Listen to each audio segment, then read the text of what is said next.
A very important. Umengameli we-ANC utshele izithunywa engqungqutheleni ye-SACP ukuthi akanankinga nokuvela ekomidini elibhekele ubuqotho bamalungu ngodaba lweplazi iPhalaphala. I have pledged my full cooperation to the investigation process that is underway. I am prepared to be held accountable. I opted of my own volition to appear before the Integrity Commission. We were meant to meet a week ago, but the date did not suit everyone.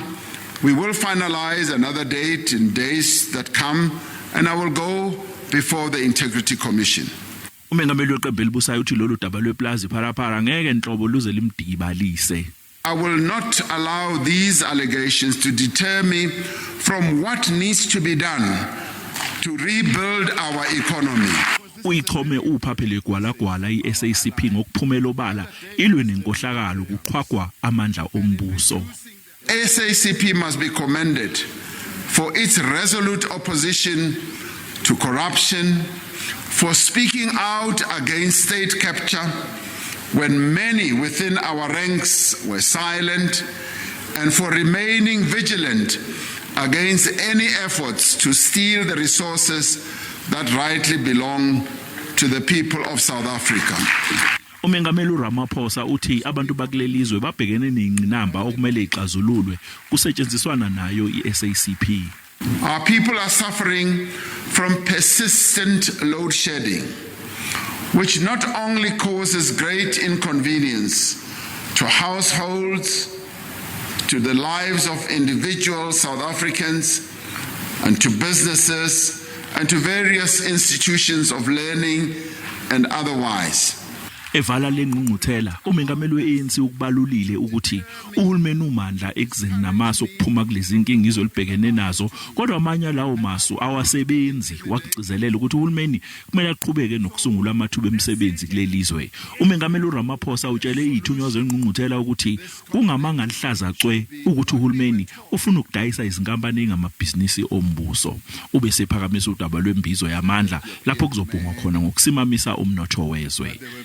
Calvin Dludla wezindaba ze-SABC ngibika ngiseGoli. Kusenjalo umengameli uRamaphosa uphawulile ngeziphakamiso ezithi akehle esikhundleni. Need to be followed. Thank you. And I've heard those voices, and there are processes, as I spoke about, there are processes that need to be followed. Thank you. And I am following those processes, and let us all give those processes an opportunity and a chance, and once they have played themselves out, then next steps can be considered. Ekhuluma noSamkele Maseko ngaphandle lapho kubanjwe khona ingqungquthela ye-15 ye-SACP, unobhala jikelele weqembu ophumayo uDokotela Blade Nzimande uthe ukushiya kwakhe kulesi sikhundla kuzomnika ithuba ukuhlenga i-ANC kulabo abahlose ukuyibulala. Yes, we are not going to lie down, we are going to defend, and we are convinced that our people will be with us.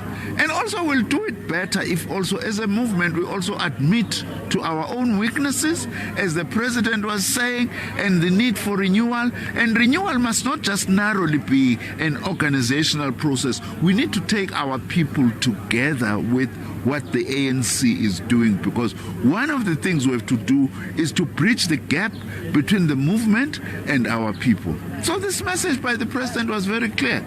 It's just dropped on fertile ground. As communists, we are not going to be intimidated. We are going to stand firm to defend the gains that we have made in this country.